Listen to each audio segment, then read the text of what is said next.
എല്ലാവരും ഒന്നുകൂടി കൈയടിക്കാമോ? Thank you. ഞാൻ ഈ കൈയടി നിങ്ങളോട് ചോദിച്ചു വാങ്ങിയത് എന്തിനാന്ന് വെച്ചാലേ, ഞാൻ ഈ പ്രോഗ്രാം അവതരിപ്പിക്കാനായിട്ട് വീട്ടിൽ നിന്ന് പോന്നപ്പോൾ എൻ്റെ ഭാര്യ എന്നോട് പറഞ്ഞു, എൻ്റെ മനുഷ്യനെ നിങ്ങൾക്ക് നാണാവൂലേ, അവിടെ നല്ല രീതിയിൽ നടക്കുന്ന ഒരു പരിപാടിയാണ്, നിങ്ങൾ അവിടെ പോയി എന്തെങ്കിലും കോപ്രായം കോമാളിത്തരവും കാണിച്ച് വെറുതെ നാട്ടുകാരെ കൊണ്ട് പറയിപ്പിക്കരുതെന്ന് പറഞ്ഞു. 10-12 വർഷമായി കല്യാണം കഴിഞ്ഞിട്ട് ഇന്നേ വരെ നിങ്ങൾ വാ തുറന്നൊരു തമാശ പറയണം ഞാൻ കേട്ടിട്ടില്ല. നിങ്ങൾ അവിടെ പോയി എന്തു പറയാൻ പോവാന്ന് ചോദിച്ചു. അപ്പോൾ അവൾക്കുള്ളൊരു മറുപടിയാണ് ഈ കയ്യടി.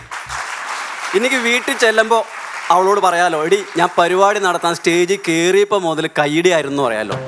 അപ്പോൾ എൻ്റെ കലാബോധത്തെക്കുറിച്ച് എൻ്റെ ഭാര്യയ്ക്കുള്ള മതിപ്പ് എത്രത്തോളം ഉണ്ടെന്ന് നിങ്ങൾക്ക് മനസ്സിലായല്ലോ. ഇങ്ങനെയൊക്കെ ആണെങ്കിൽ ഞങ്ങൾ തമ്മിൽ വളരെ സ്നേഹത്തിലും സന്തോഷത്തിലുമാണ് കേട്ടോ കഴിഞ്ഞു പോകുന്നത്. അതിന് പ്രധാനമായിട്ട് 2 കാരണങ്ങളുണ്ട്. ആ 2 കാര്യങ്ങൾ ഞാൻ ഫോളോ ചെയ്യുന്നതുകൊണ്ടാണ് കുടുംബം സന്തോഷമായിട്ട് പോകുന്നത്. ഇത് വേണമെങ്കിൽ നിങ്ങൾക്കൊന്ന് പരീക്ഷിച്ച് നോക്കാം കേട്ടോ. ഞാൻ പരീക്ഷിച്ച് വിജയിച്ചിട്ടുള്ളതാണ്. ഒന്നാമത്തെ കാര്യം എന്ന് പറയുന്നത്, നമ്മളുടെ ഭാര്യ എന്തെങ്കിലും ആഹാര സാധനങ്ങൾ ഉണ്ടാക്കി തരുവാണെങ്കിൽ സൂപ്പറാന്ന് പറയുക, അടിപൊളിയാന്ന് പറയുക. പറ്റുവാണെങ്കിൽ 2-3 പ്രാവശ്യം വാങ്ങി കഴിക്കുക. രണ്ടാമത്തെ ടെക്നിക്ക് എന്ന് പറയുന്നത്, അവരേതെങ്കിലും പുതിയ ഡ്രസ്സൊക്കെ ഇട്ട് വരുവാണെങ്കിൽ സൂപ്പറായിട്ടുണ്ട്, അടിപൊളി, നിനക്കിത് നന്നായിട്ട് ചേരും. പിന്നെ വേണമെങ്കിൽ ഉണ്ടല്ലോ ഒരു പടിയും കൂടി കയറ്റി പിടിക്കാം, നിന്നെ കണ്ട ഇപ്പം ഏതെങ്കിലും സിനിമാ നടീനെ കൂട്ടായിരിക്കണേന്ന് പറഞ്ഞാൽ നമ്മുടെ ദാമ്പത്യ ജീവിതം സുഖകരമായിരിക്കും എന്നുള്ളത് ഉറപ്പാണ്, ഗ്യാരണ്ടിയാ. എൻ്റെ ഭാര്യയുടെ ഡ്രസ് കോഡ് എന്ന് പറയണതേ, തൊഴിലുറപ്പിന് പോകാനും റേഷൻ കടയിൽ പോകാനും വീട്ടിൽ കൂടി നടക്കുമ്പോഴും അണ്ണാച്ചിയുടെ നിന്ന് 140 രൂപയ്ക്ക് വാങ്ങിക്കുന്ന ഒരു നൈറ്റിയാണ്. മറ്റുള്ള പെണ്ണുങ്ങൾ തൊഴിലുറപ്പിന് പോകുമ്പോൾ അവരുടെ ഭർത്താക്കന്മാരുടെ ഷർട്ട് ഓവർകോട്ടായി ഇട്ടുകൊണ്ട് പോകുമെങ്കിലും എൻ്റെ ഭാര്യ അതും ചെയ്യാറില്ല. കാര്യം എന്താ? എൻ്റെ ഷർട്ട് അവൾക്ക് കിടക്കില്ല. ഞങ്ങൾ തമ്മിൽ അത്രയ്ക്ക് മാച്ചാണ്. ഏതാണ്ട് ഈ ടിപ്പർ ലോറിയുടെ അടുത്ത് ഈ പെട്ടിവണ്ടി കിടക്കൂലേ, അതേപോലെയാ. അപ്പോൾ ഈ തൊഴിലുറപ്പിന് പോണ പെണ്ണുങ്ങൾ അടുത്ത പ്രാവശ്യം ഈ അണ്ണാച്ചി വന്നപ്പോൾ അവർ ഈ ചുരിദാറിൻ്റെ തുണി വാങ്ങിക്കണം കണ്ടപ്പോൾ എൻ്റെ ഭാര്യയ്ക്ക് ഒരു മോഹം, ഒരു ചുരിദാറിൻ്റെ തുണി വാങ്ങിച്ചാലോ എന്ന്.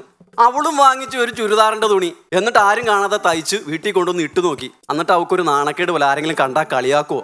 അവളെന്ത് ചെയ്ത് അതിൻ്റെ മുകളിൽ കൂടി നൈറ്റ് ഇടാൻ തുടങ്ങി. രാവിലെ ഞാൻ പണിക്ക് പോകുന്ന നേരത്ത് അവൾ എന്നെ വിളിച്ചിട്ട് പറയുവാണേ, ചേട്ടാ ഒന്ന് അകത്തേക്ക് വന്നേന്ന് പറഞ്ഞു. ഞാൻ ചോദിച്ചു എന്തിനാ? എൻ്റെ നൈറ്റി നൂരി കാണിക്കാനാന്ന്. ഞാൻ പറഞ്ഞു ഇപ്പോഴോ? അതിനല്ല മനുഷ്യനെ, നിങ്ങൾ അകത്തേക്ക് വാന്ന് പറഞ്ഞാൽ അവൾ ആ നൈറ്റി അങ്ങ് ഊരിയതും ഞാൻ ഞെട്ടിപ്പോയി. അവൾ ഇതേവരെ ഈ ചുരിദാറിട്ട് ഞാൻ കണ്ടിട്ടില്ലല്ലോ. പെറ്റ തള്ള കണ്ടാ സഹിക്കില്ല. പക്ഷെ അവളുടെ മുഖത്ത് നോക്കി എനിക്കത് പറയാൻ പറ്റുമോ? മറ്റേ രണ്ടാമത്തെ ടെക്നിക്ക് എനിക്ക് അറിയാലോ. അതുകൊണ്ട് ഞാൻ പറഞ്ഞു അടിപൊളി, ഈ വേഷം നിനക്ക് നന്നായിട്ട് ചേരുമെന്ന് പറഞ്ഞു. പിന്നെ ഒരു പടി കൊണ്ട് കയറ്റി വെക്കാൻ വേണ്ടി ഞാൻ പറഞ്ഞേ, നിന്നെ കണ്ടാ ഇപ്പൊ സിനിമാ നടി തമന്നയെ കൂട്ടായിരിക്കണേന്ന് പറഞ്ഞു. ഇത് കേട്ടതും അവളുടെ മുഖത്തുണ്ടായിരുന്നൊരു സന്തോഷം കാണണം. ഇത് കഴിഞ്ഞ് ഞാൻ പണിക്ക് പോവുകയും ചെയ്തു. വൈകുന്നേരം പണി കഴിഞ്ഞ് വീട്ടിലേക്ക് വന്നപ്പോൾ പതിവില്ലാതെ അവൾ ചായയായിട്ട് വന്നു. കുളിക്കാൻ ചേട്ടന് ചൂടുവെള്ളം വേണമെന്ന് ചോദിക്കുന്നു. ഇവളുടെ ഈ മാറ്റം കണ്ടപ്പോൾ എനിക്ക് ആകെ അത്ഭുതമായി. ഇത് എന്തോ ടെക്നിക്ക് ഉണ്ടല്ലോ എന്ന് മനസ്സിലായി. സാധാരണ പണിയും കഴിഞ്ഞ് വരുമ്പോൾ TV സീരിയൽ കണ്ടുകൊണ്ടിരിക്കണവളാ. ചായ വേണമെങ്കിൽ ആ മേശപ്പുറത്ത് ഇരിപ്പുണ്ട്, വേണമെങ്കിൽ എടുത്ത് കഴിച്ചോ എന്ന് പറയണവള്. ഈ മാറ്റം എനിക്കൊന്നും പിടികിട്ടിയില്ല. പിന്നെ ഞാൻ ഊണൊക്കെ കഴിഞ്ഞ് കിടക്കാൻ ചെന്ന് ഇവള് വേഗം അടുക്കളയിലെ പണിയൊക്കെ തീർത്ത് ഓടി വന്നു. എന്നിട്ട് എന്നോട് ചോദിക്കുവാണേ, ചേട്ടൻ രാവിലെ പറഞ്ഞത് നേരായിട്ട് പറഞ്ഞതാണോ? ഞാൻ ചോദിച്ചു എന്ത്? അല്ല എന്നെ കാണാൻ തമന്നേനെ കൂട്ടാണോ ഇരിക്കണേന്ന്. അപ്പൊ എനിക്ക് കാര്യം പിടികിട്ടി. ഞാൻ പറഞ്ഞു അതെ, നിന്നെ കാണാൻ തമന്നേനെ കൂട്ട് തന്നെ ഇരിക്കണേന്ന് പറഞ്ഞു. ഇവളെന്നാരും എന്നെ കെട്ടിപ്പിടിച്ച് കാണിച്ച സ്നേഹപ്രകടനം. 12 കൊല്ലമായി കല്യാണം കഴിഞ്ഞിട്ടെങ്കിലും ഇതുപോലൊരു പ്രകടനം ആദ്യമായിട്ടായിരുന്നു. ഞങ്ങൾക്ക് 2 കുട്ടികൾ മതി എന്ന് തീരുമാനത്തിൽ ഉറച്ചിരുന്ന ഞങ്ങൾക്ക് പിറ്റേ വർഷം ഒരു കുഞ്ഞും കൂടി ഉണ്ടായി. ഇത് മാത്രമല്ല, ഇവള് വീണ്ടും ഈ അണ്ണാച്ചി വന്നപ്പോൾ ചുരിദാറിൻ്റെ തുണി വാങ്ങിക്കാൻ തുടങ്ങി. അത് ഓരോരോ ഫാഷനിൽ മേടിച്ച് തയ്ച്ച് ഇടാനും തുടങ്ങി. അടുത്ത പ്രാവശ്യം ഇവള് ഈ ചുരിദാർ ഇട്ടുകൊണ്ട് വന്നപ്പോൾ അതിൻ്റെ ഷോളേ സൈഡിൽ കൂടി ഇട്ടേക്കണ്. അപ്പം ഞാൻ അവളോട് ചോദിച്ചു, കഴിഞ്ഞ പ്രാവശ്യം ഇതിങ്ങനെ ഫ്രണ്ടിൽ കൂടി ആണല്ലോ ഇട്ടിരുന്നത്, ഇപ്പം എന്താ ഇങ്ങനെ ഇട്ടേക്കണെന്ന് ചോദിച്ചപ്പോൾ അവൾ പറയുകയാണേ, ചേട്ടന് ഇപ്പം സിനിമയൊന്നും കാണാറില്ലെന്ന്. തമന്നയുടെ പുതിയ സിനിമയിൽ ഇങ്ങനെയാ ഇട്ടേക്കണേന്ന്. അടുത്ത പ്രാവശ്യം ഷാളില്ല.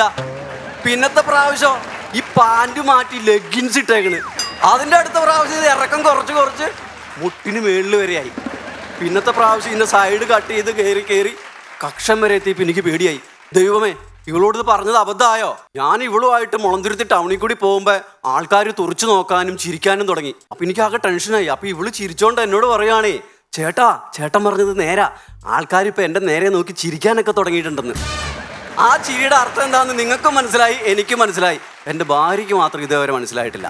അപ്പം ഞാനിത് പറയുമ്പോൾ നിങ്ങളുടെ വസ്ത്രധാരണത്തെ പറ്റി കുറ്റം പറയോ അല്ലെങ്കിൽ സ്ത്രീകളെ കളിയാക്കൊന്നും ചെയ്തതല്ല കേട്ടോ. ഈ ആണുങ്ങൾ ഇതിലും കഷ്ടം. ഞാൻ പണ്ടുണ്ടല്ലോ കല്യാണത്തിന് മുമ്പ് ഇതുപോലെ ഊശാന്താടിയൊക്കെ വളർത്തി മുടിയൊക്കെ നീട്ടി വളർത്തി ഈ ലോ വേസ്റ്റ് പാൻറ് വിട്ട് ജെട്ടിയൊക്കെ കാണിച്ച് നടക്കുന്ന ഒരു പ്രായം ഉണ്ടായിരുന്നു. അന്ന് എൻ്റെ നാട്ടുകാർ പറഞ്ഞ എന്നാന്നറിയാവോ? ആ കർണൻ്റെ മോൻ അവൻ കഞ്ചാവാന്ന്. അത് സഹിക്കാം. എൻ്റെ വീട്ടുകാർ പറഞ്ഞു അവൻ കഞ്ചാവ് മാത്രമല്ല മയക്കുമരുന്ന് പിടിക്കുന്നുണ്ടെന്ന് പറഞ്ഞു. ഉടനെ എൻ്റെ അച്ഛൻ തീരുമാനം എടുത്തു, ഇവനെ ഇങ്ങനെ വിട്ടാൽ ശരിയായില്ല, പെണ്ണ് കെട്ടിക്കണമെന്ന് തീരുമാനിച്ചു. നമ്മുടെ നാട്ടിൽ അങ്ങനെയാണല്ലോ, ആണുങ്ങൾ തലതിരിഞ്ഞ് പോകുന്നുണ്ട്, ഉടനെ ഏതെങ്കിലും പെണ്ണിൻ്റെ തലയിൽ വെച്ച് വിട്ടു അല്ലേ, പിന്നെ ബാക്കി കാര്യം അവൾ നോക്കിക്കോളും. അപ്പോൾ എൻ്റെ വീടിനടുത്തുള്ള ഒരു കല്യാണ ബ്രോക്കറുണ്ട്, ഒരു ബാസി എന്ന പുള്ളിയുടെ പേര്. അച്ഛൻ അയാളെ പോയി കണ്ടു, ഇവനൊരു പെണ്ണ് കെട്ടിക്കണമെന്ന് പറഞ്ഞു. അയാൾ ഒരു ദിവസം രാവിലെ ഒരു കാലങ്കുടയും ഒരു ജുബ്ബയും ഒക്കെ ഇട്ട് മുറുക്കി ചൊമ്പിച്ച് എൻ്റെ വീട്ടിലേക്ക് വന്നു. എന്നെ പുള്ളി ഇങ്ങനെ അടിമുടി നോക്കി, എന്നിട്ട് നീട്ടി മുറ്റത്തേക്ക് ഒരു ഒറ്റ തുപ്പ. എൻ്റെ മുഖത്തിട്ട് തുപ്പി പോലെ എനിക്ക് തോന്നിയത്. എന്നിട്ട് പുള്ളി എന്നോട് പറയുവാണേ, നിനക്ക് പറ്റിയൊരു പെണ്ണ് എൻ്റെ കയ്യിലുണ്ടെന്ന്. അപ്പൊ എനിക്ക് മനസ്സിലായി ഏതെങ്കിലും കൂതറയായിരിക്കും അല്ലെങ്കിൽ ഫ്രീക്കത്തി ആയിരിക്കും എന്ന്. എന്നെ ഞെട്ടിച്ചത് അതല്ല, പുള്ളി ആ ഡയറിയിൽ നിന്ന് ഒരു ഫോട്ടോ എടുത്ത് എൻ്റെ നേരെ നീട്ടിട്ട് പറയുവാണേ, ഈ പെണ്ണ് എങ്ങനെയുണ്ടെന്ന് നോക്കാൻ. ഞാൻ ആ ഫോട്ടോ മേടിച്ച് നോക്കി, ഇത് ഞെട്ടിപ്പോയി. ഐശ്വര്യ റോയിനെ കൂട്ടിരിക്കുന്ന ഒരു പെണ്ണ്, നല്ല സാരിയൊക്കെ ഉടുത്ത് നീണ്ട മുടിയൊക്കെ ആയിട്ട് നല്ല വെളുത്ത് സുന്ദരി, ആര് കണ്ടാലും നോക്കിപ്പോവും. എനിക്ക് എന്നോട് തന്നെ ഒരു അഭിമാനം തോന്നിയ ഒരു നിമിഷമായിരുന്നു അത്. ഞാൻ വീട്ടിലെ ചുമരെ തൂക്കിയേക്കണ കണ്ണാടിയിൽ ഞാൻ തിരിഞ്ഞും മറിഞ്ഞും ഒക്കെ എന്നെ നോക്കി, ഫോട്ടോയിലും നോക്കി, ഒരു മാച്ചും ഇല്ല. ഞാൻ പുള്ളിയോട് പറഞ്ഞു, എൻ്റെ പൊന്ന് ചേട്ടാ, ഈ പെണ്ണൊന്നും എന്നെ ഇഷ്ടപ്പെടൂല, എനിക്കിത് വേറെ ഇച്ചിരി റേഞ്ച് കുറഞ്ഞൊരു പെണ്ണിനെ കാണാവൂന്ന് ചോദിച്ചു. പുള്ളി എന്നോട് പറയുവാണേ, ഞാൻ ഈ പരിപാടി തുടങ്ങിയിട്ട് 10-40 വർഷമായി, ഏത് പെണ്ണിനെ ഏത് ചെറുക്കനെ ചേരും, ഏത് ചെറുക്കനെ കൊണ്ട് ഏത് പെണ്ണിനെ കെട്ടിക്കാന്നൊക്കെ എനിക്കറിയാം, നിനക്ക് പെണ്ണിനെ ഇഷ്ടപ്പെട്ടു എന്ന് ചോദിച്ചു. ഞാൻ പറഞ്ഞു, പെണ്ണിനൊക്കെ എനിക്ക് ഇഷ്ടപ്പെട്ടു, എന്നാ ഈ കല്യാണം ഞാൻ നടത്തി തരുമെന്ന് പറഞ്ഞു. പുള്ളിയുടെ ഈ കോൺഫിഡൻസ് കണ്ടപ്പോൾ എൻ്റെ കോൺഫിഡൻസ് ലെവൽ കണ്ട് 100 ഇരട്ടിയായി. പിന്നെ പുള്ളി പറഞ്ഞതൊക്കെ ഞാനങ്ങ് അംഗീകരിച്ചു. താടിയും പഠിച്ചു, മുടിയും വെട്ടി, ഈ പാൻറ് മാറ്റി ഒരു മുണ്ട് കൊടുത്ത് ഒരു പുതിയ ഷർട്ടും മേടിച്ചിട്ട് പിറ്റേ ദിവസം രാവിലെ പെണ്ണ് കാണാൻ പോയി. അവിടെ ചെന്നപ്പോഴാണ് പെണ്ണിനെ കണ്ടപ്പോൾ ഞെട്ടിപ്പോയില്ലേ. ആ ഫോട്ടോയിൽ കണ്ട പെണ്ണും ഈ പെണ്ണും തമ്മിൽ ഒരു സാമ്യവും ഇല്ല. അപ്പൊ എനിക്ക് മനസ്സിലായി അത് ഫോട്ടോഷോപ്പാന്ന്. ഈ പെണ്ണിനെ ഒന്ന് കാണണം, എന്നേക്കാൾ ഒരു 3-4 ഇരട്ടിയുണ്ട്.